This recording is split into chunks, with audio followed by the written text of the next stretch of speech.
It is day 13 of our 100 days of community. And I am here in my bed because it's Sunday and I am pausing and resting. Yes, I rest often. Last night, I went out and I met a friend that I have known on Facebook for a couple of years now. We first were put together on LinkedIn to be in a talk about equity, anti racism, and that sort of thing. And she was flying in for a conference. And Morgan is here to say hi. Good morning, Michelle.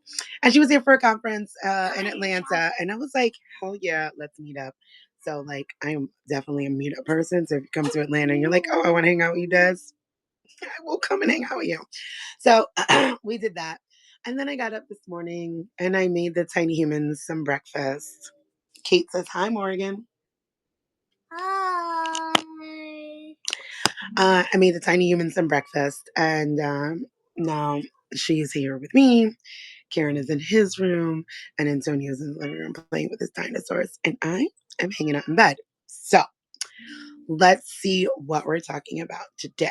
It is day 13, and what we are talking about. Sorry, because I have the tiny shady baby with me. We are talking about making space for rest. Please don't do that, or you're gonna have to leave the room. You can't be distracting me either. So we're gonna be talking about making space for rest, right? On day 11, we spoke about how rest is revolutionary. Rest is for resistance, and that's cool, right? Like that sounds good, but how do we make space for that rest, right? So that's kind of what we're talking about here. The three takeaways from that is one, rest is revolutionary, but making space is strategic. Heard that? You have to be strategic about your rest, right?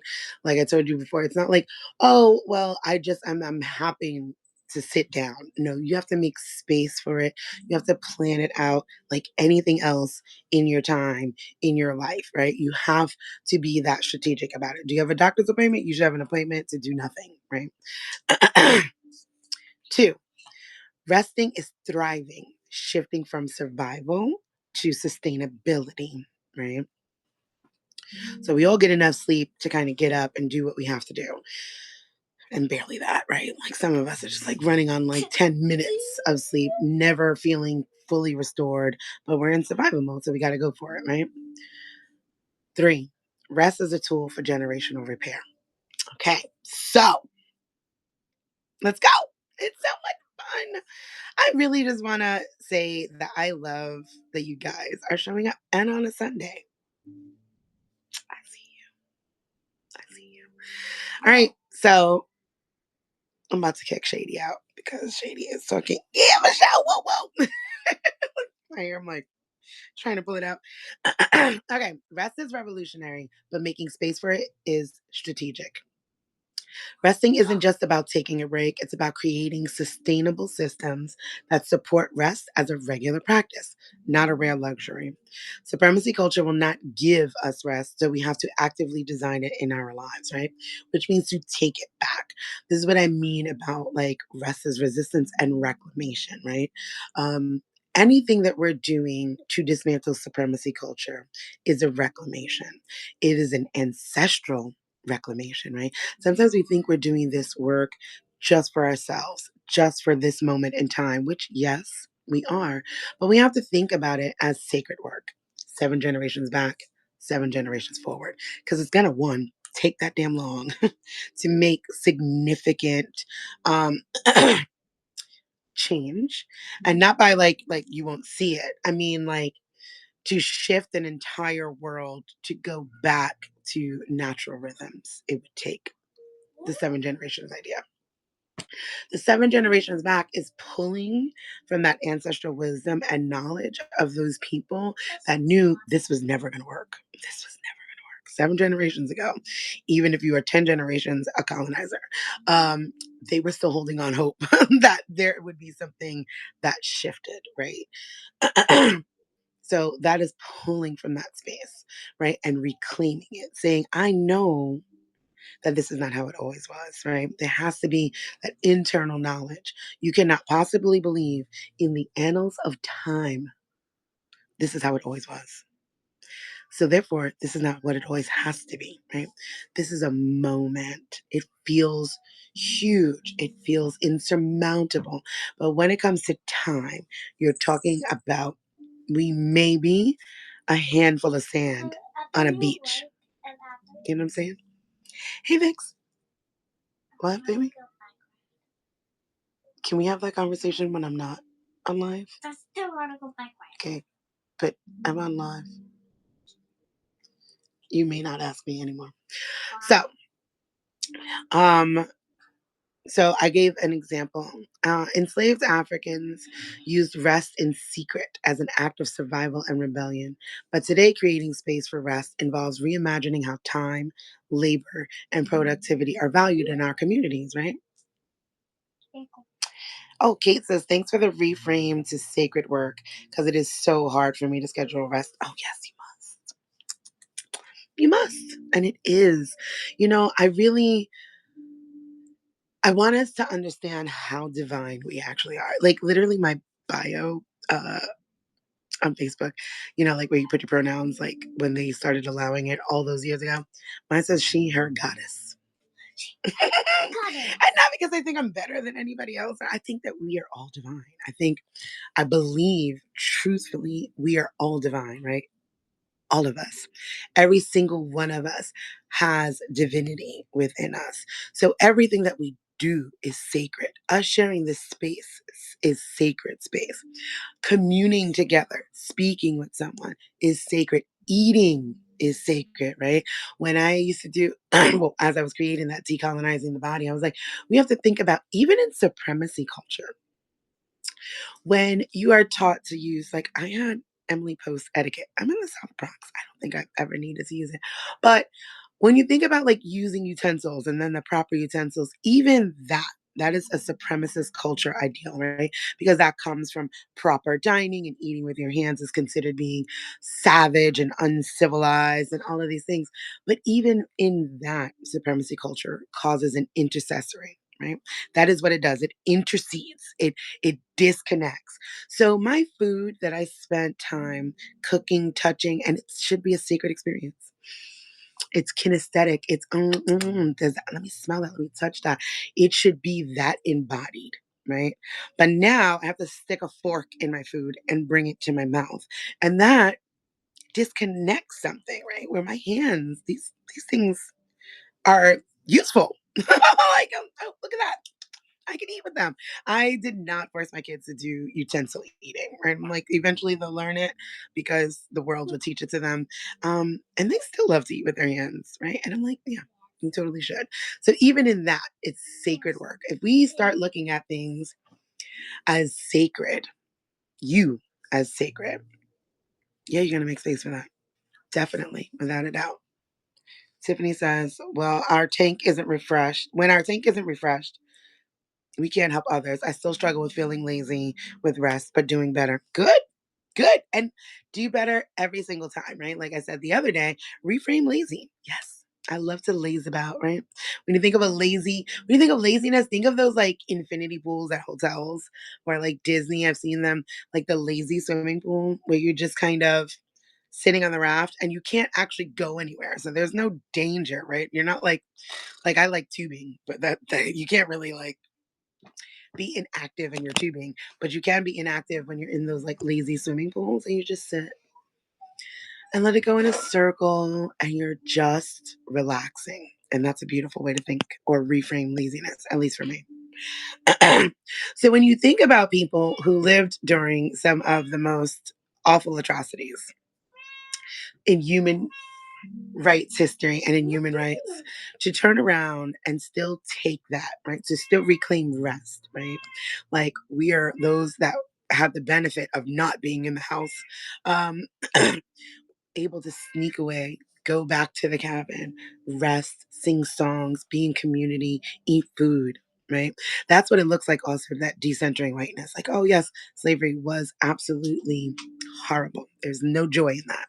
But I like to center the resilience of my people, right? Like, even in the worst, they found joy, right? They found joy in their communing. They found joy in making foods out of the scraps that were given. They found joy in, and that's in me. That's in me. How beautiful. Look at me, made up of stardust and ancestral wonderment.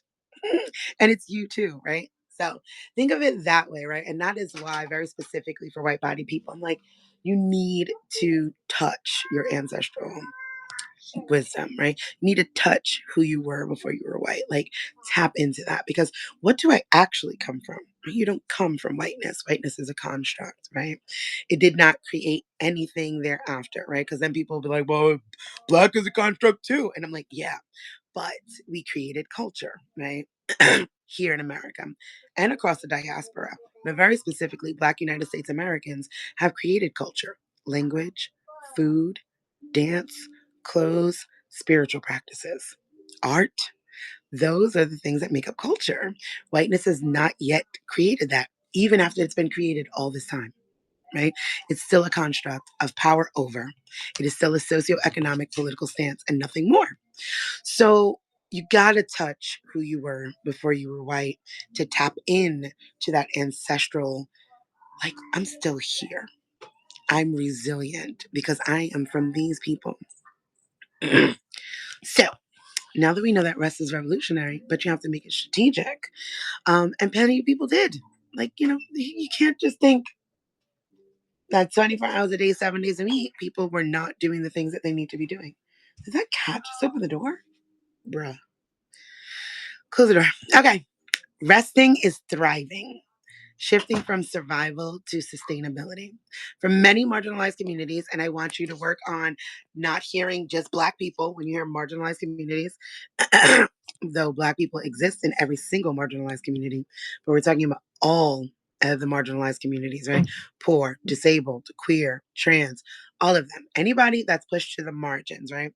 Most of us that are here are old enough to remember loose leaf paper. See how this main structure is here and you had margins? Those people that exist there, and inside of here is the held narrative, the dominant um, construct of his white patriarchal Christian whiteness, pretty much. And everybody else exists in those margins, right? So, for many marginalized communities, rest has historically been about survival, snatching small moments to recharge between cycles of oppression. It's heavy, isn't it? But healing requires a shift towards resting for sustainability and thriving. As an example, think of immigrant families or ancestors who had to work multiple jobs just to survive. People are doing that today. Rest wasn't accessible for thriving, but today we honor them by reclaiming our right to joy and restoration. So I'm going to give you a story because you guys know I love to share stories. One day we were in the backyard, my husband and I, because I've worked from home for years and he was the stay at home parent, right? We had a cleaning and lawn service, and then daycare is way too expensive. We both don't enjoy daycare until kids are like 3. So I was like, your money is seasonal, mine is yearly. You stay home with the kids, sort of thing. And that's how that worked out. And we were sitting outside. Um, and it was like a spring day, and we were underneath the gazebo chilling, cracked the beer. And I'm like, it's 2 o'clock in the afternoon. And we live in Georgia. Where I live used to be part of the Perkison plantation. I live in Perkison Park. Um, and I'm like, we live on sacred land, right? Because before that, it was indigenous land. So it's not that it's not anymore, but like when you think about all that the land has gone through and the fact that we are Black people now living free on a land where our people toiled, and it's 2 o'clock in the afternoon and we are just sitting down, chilling, having a beer, and our Black ass kids are free as fuck. That moment became sacred. I want to cry. It became so wildly sacred. I'm like, this is our ancestors' wildest dreams, right? Not the Black excellence, though that's amazing. This rest. is our ancestors' wildest dreams. To sit down and imagine, right? Like, so you could sit down and see how that moment can be sacred. You could sit down and say, you know what? Somewhere in the annals of time, there was a Black person, an enslaved African on this land, right here where I live and exist, that dreamed of a day where they could just watch their children play, not toil, not work for master, not be hauled off and stolen, just play. And you could see how that becomes sacred. And you could see how taking those moments, being strategic, like, no, I'm going to sit here and do nothing. Like, when I'm done with this, I'll do my posting and then we're done. We're done. Taking the kids bike riding. And I teach them that, right? Because now school is tomorrow and you have to sustain yourself. How can they get through a week of school without doing something to fill their souls? Something that says, I'm resting, right? Not preparing for the next thing, right? Not, let's sleep. Okay, we're going to get up and we're going to get ready for school tomorrow. No, it's not even in our purview until tonight around 7 p.m. Okay, now we need to start getting ready for school. You got your uniform, everything's clean, da da da da. Other than that, it is rest, restore, resist. So that kind of goes into the third part, as rest as a tool for generational repair. When you are sitting there and you're thinking about your ancestors very specifically, again, if you're a white body person, I'm very much into being Irish and what they went through and what they still go through. Because again, still colonized 2025 in the North. It's still Britain. They also would like their land back. That's a global movement. So when you think about it from that perspective, right? When I sit down and I think about my grandparents came from Sligo, 1951, I think it was. That was like Ireland was in war. It was in the War of Independence from Britain. They literally fled a war-torn country to come to New York for their dreams to come true, or just to get the fuck away, like being tired, right? And you think about rest. Were they able to rest in a land that's at war? Were they able, how many people did they lose? And again, like we spoke about the other day, that's a silent generation. You don't know. And we may never know. We could only hope for history's tales because many of them didn't speak to us. And then when you're looking at history's tale, you have to also then say, who's telling the history? Is it the colonizer telling the history of the oppressed, right? Because it's still not centering that experience. It is centering theirs, the oppressor, as usually the savior or the benevolent one, right? In as an example, when people are like the Irish famine, I'm like, you mean forced starvation? You gotta shift that narrative, right? There's no way to starve in an evergreen lands. Right? Just like, no.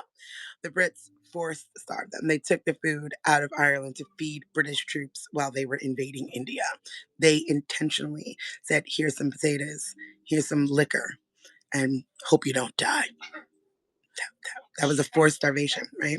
Um, when you know those histories, you think about it as your generational repair, right? So, or just generational work in general.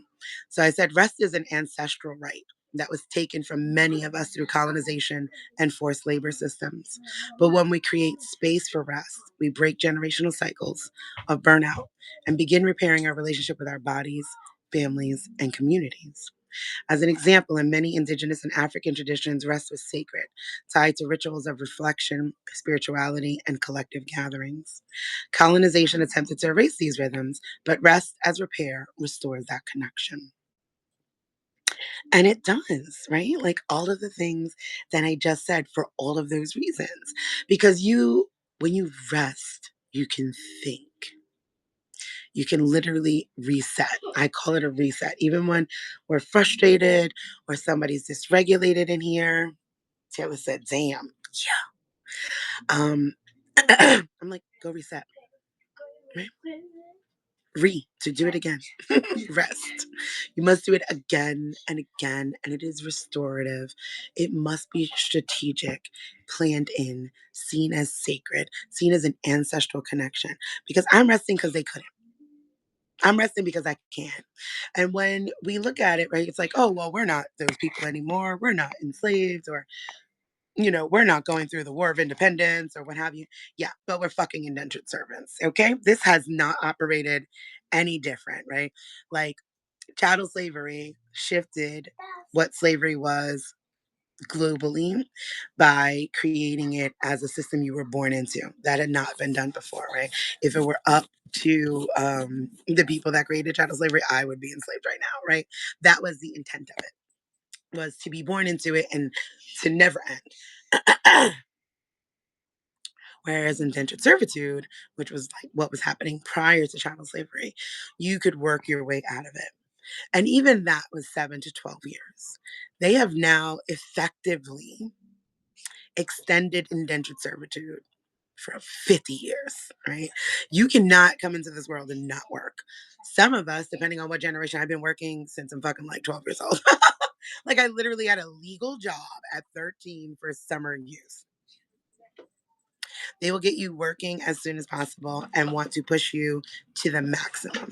In my lifetime, and I'm 45, I'll be 46 in April, I believe they have extended Social Security retirement 3 times. Because I'm sure when I was a youth and summer youth at 13, I could have sworn it was like 59 or 61. And now we're at like what, 67, 69? That's indentured servitude, friends, right? Your birth certificate, your social security, this is your papers, your ID, your forced, right, freedom papers. Like, are you allowed to work for us and make us wealthy? You are allowed to be a servant to the crown. Thank you for being a subject here in capitalism. And when we could reframe it like that, one, you'll break down your classism, because that shit is weird, right? Because we're watching right now how the middle class is like, we're better than the working class, or has this weird separation from being the working class. And I'm like, are you still waiting on your pension? So maybe you were able to invest the money so you get a little bit of money from elsewhere. But if you were still like relying on getting any sort of pension, your healthcare, Medicare, any of that, you are a working class person. Like, if you are not living off of trust fund money, you are an indentured servant. You are not wealthy. Like, you might be better than the poor person, or the poorer person. You are still a poor person. No doubt about it, right? So when we look at that from that lens, when we actually take a global view, a historical view, an ancestral view, you know that these systems have not changed. You know, we want to, it's easy to see progress when we measure it against the worst atrocities in history, right? People, well, it could always be worse. My answer to that is it could always be better. Like, why? Like, obviously, it could be worse. Like, I'm like, that's a no brainer. But what I like to focus on is imagining how can it be better, right? How do we dismantle these systems? How could it be better? Why are we working until we're dying? Who's even making it?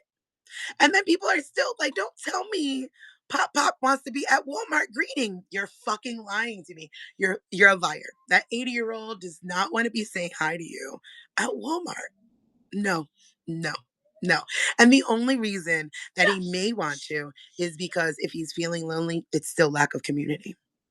Well, he has nothing else to do. That we should be having multi-generational homes. He should be at home with some grandkids or some chickens or his kids. I like this is the betterment that we're trying to create, right? We want to become such better parents that our children don't want to ship us off to a home, that they want us to live in the backyard with them at the very least, right? Like, build me a tiny home and bring me my grandkids if you have kids, or like, what are we doing? That's at 7 generations. I'm looking ahead there. Like, I want to live a life that's so amazing that should I be having grandchildren, they actually like me as a person. Crazy fucking concept. Like, right? And all of this is deeply tied into recognizing how you have to make space for the rest. I can think about these systems. I can think about dismantling. I can think about life being better because I make the space to do so. Right. And that's not This is not me ignoring or bypassing, like, oh, this is not that. I understand there are people working 2, 3 jobs and barely making it. I recognize my time privilege is absolutely wild. And because of my time privilege, it is why I love to do the work that I do, right? And even if you could plan 10 minutes, because you are worth 10 minutes. And not just like grabbing a smoke, right? Like I quit smoking after 7 years of smoking again after quitting for 6 years. Um, so I know that feeling that I'm just gonna grab a cigarette and like fuck, I'm gonna go outside and just have a smoke and like a stolen moment. We do not want our rest to be stolen moments. We are not trying to have secret rendezvous with rest. Rest is not your side piece. Rest is your main, right? Rest is what's going to sustain you. Rest is going to bring you back home to self, right? Rest is going to turn around and be like, come here, baby. I got you. Let me hold you. It's okay.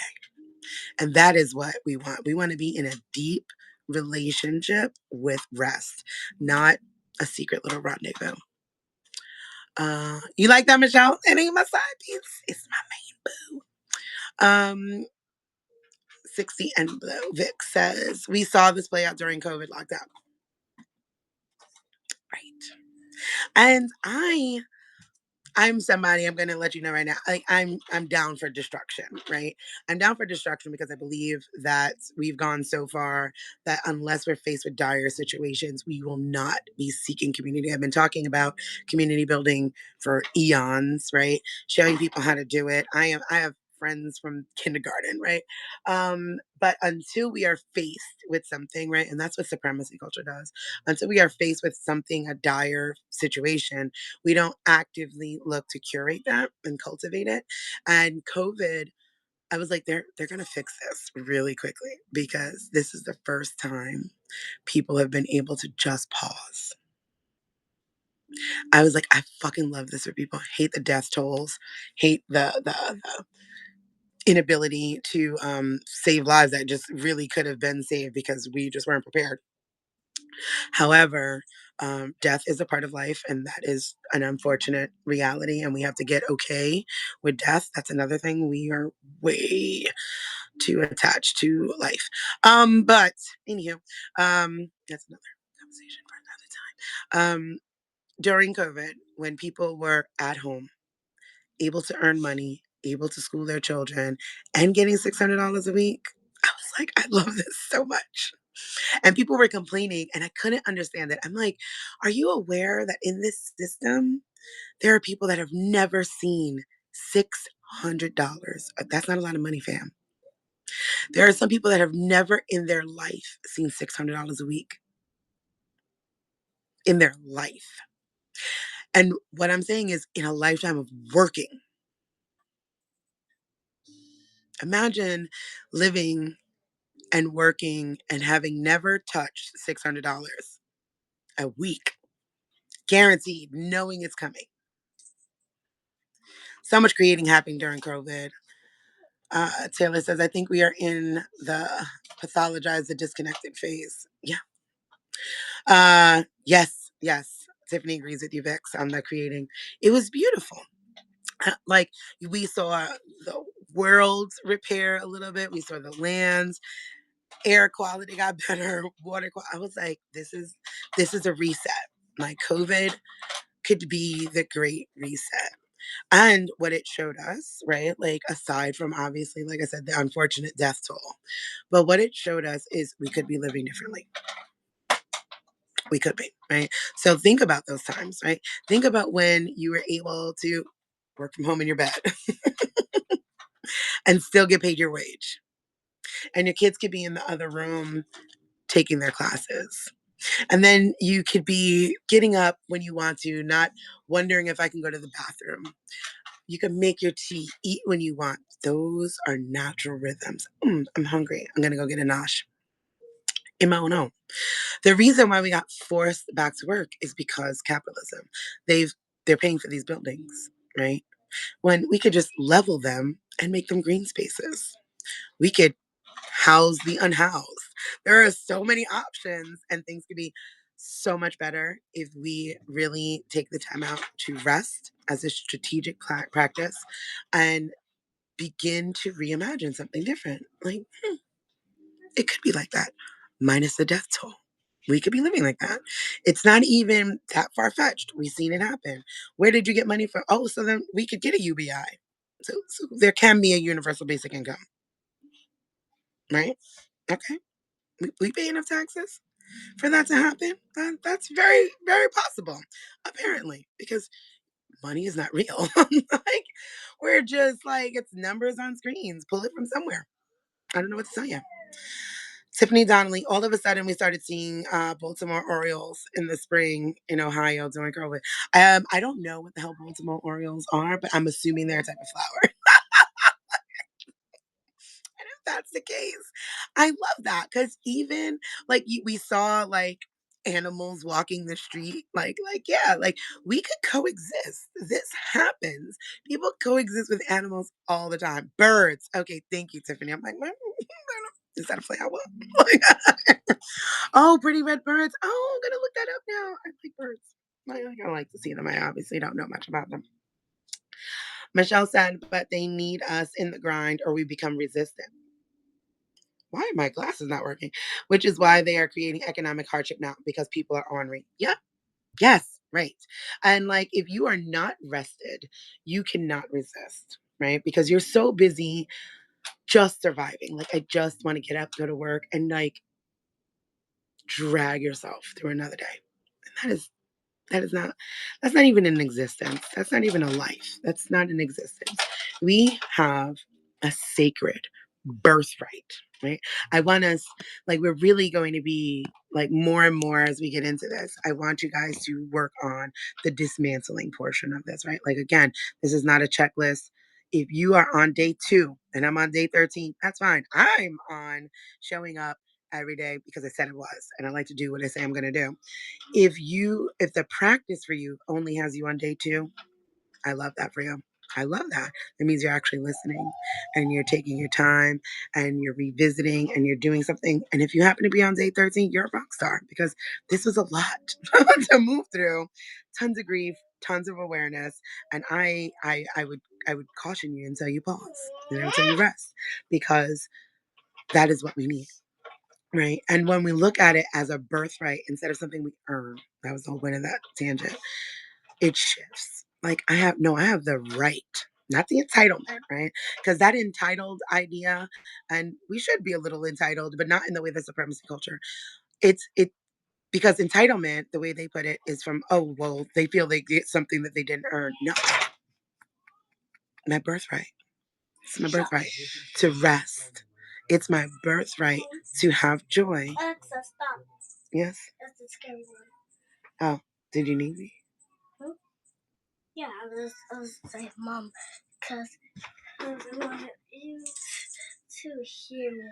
That it was the scary one. So rest is your birthright. Your birthright. Mm-hmm. And when you think of it that way, because like again, children know that, right? Because Morgan is gonna do what she wants to do. When Morgan is sleepy, I didn't I tell you I love the way you take care of your body and you listen to your body. You're like, you know what? I'm tired. I'm gonna go take a rest. And don't you listen to your body? Do you like listening to your body? Why? Because you always told me to, and I said, no, I don't want to. And then when you started listening to your body, how did that change for you? Good. It was good. Because all right, let me finish up with the peoples. So, like, listening to your body is quite literally a birthright. And if we could teach that to ourselves, to our children, to those around us, right? And starting with yourself, you are going to be sustained in such a deeper way. And I really want that for you, right? And some of these themes are going to feel like they're repeating. And that's because our brains learn in that way, right? And it's maybe a little bit different. Like I said, I recognize day 11, rest as resistance. Day 13 is actually making space for that rest. Because I could tell you that it's resistance, but now I want you to understand why it's so important, how to make space, to be strategic about it. So, homework for the day. or homework for this, in your praxis when the article comes out. I want to make sure that I would like for you guys to quite literally pencil in 30 minutes on your calendars, on your devices, set an alarm, 30 minutes. One day this week. Does not have to be every single day. I can't wait until you guys get to the point that it's every single day. But I want you to do 30 minutes. The other day I was like, try 1 minute of silence and I'm up in the game. 30 minutes. Schedule it like an appointment. Do whatever you want, right? It can be, and it's going to be uncomfortable for a little bit, right? You may lay there and just be fidgety thinking about all of the things. That's okay. That's okay. Because sometimes that is rest, right? And your brain is finally like, fuck yeah. Let me tell you all the things I was thinking about. And that's okay, right? Like that's okay. Not everybody can rest and it be silent. Your brain is probably going to turn around and be like, God, I'm so glad I have a moment with you. Let's confer. Let's have a conference. These are the things I've been wanting to share with you, but you've been so busy working, so busy running for the kids, so busy doing this for that person, so busy doing this and the other thing, so busy paying bills, so busy focused on, the end of the world and calamity. And here, I just want to share these thoughts, these things that have been coming up in your body with you. So do that. Have a moment with yourself and see what comes up. And feel free to share with me because I'm open to that. And we are at a little past the time, so I apologize for that, respecting of time boundaries and all. So let me recap 3 talking points. Rest is revolutionary, but making space for it is strategic. 2, resting is thriving, and you have to shift from survival to sustainability. 3, rest is a tool for generational repair. I see there's some comments. The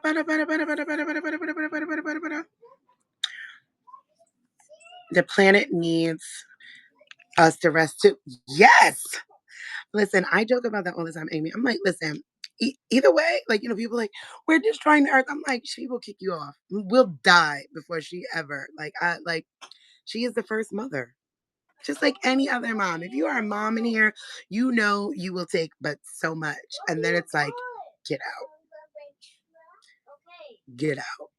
Don't talk to me. You're going to do the thing I need you to do and give me space. And mother will kick us out first. We will not destroy her. She is self-preserving. And I honestly believe, and I could do a whole fucking TED Talk, the only reason that we believe that we can destroy the earth is the hubris of supremacy culture. The hubris to think that we have dominion over her. And isn't that fucking patriarchal? Whole other topic. We have no dominion over Mother Earth. She will destroy us first. She has given grace, time. She's offered us moments of correction. Do this better. But she will swallow us whole before we ever destroy her. And I love that for her. Kate says domination requires that they crush resistance. Absolutely. Oh, Michelle said hugs to you, Shady Baby. Hugs to you. You heard her. Taylor says accountability neutral for honoring rest. Yes. I love that you put those two together. Go, Taylor. Okay, so thank you. This was awesome. I love that. Yay. Yes, it's our wonderful Sunday. I'm thankful for you guys showing up, coming through, and I will see you again Monday at 9:30 in the morning, and I will send out this article, and then we're going to rest. My nephew has a visit today, so after he heads out, we're probably going to go harass my mother-in-law because I love and ride some bikes. So that's it. That's my Sunday. That's my intentional rest. And then we'll come back and do some hair and prepare for school. But that's not until after we do our strategic rest and restore. And I hope you guys choose to do the same.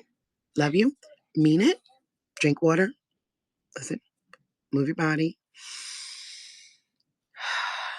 Deep breaths. You too, Michelle. Have a great day. Oh, cool down, baby.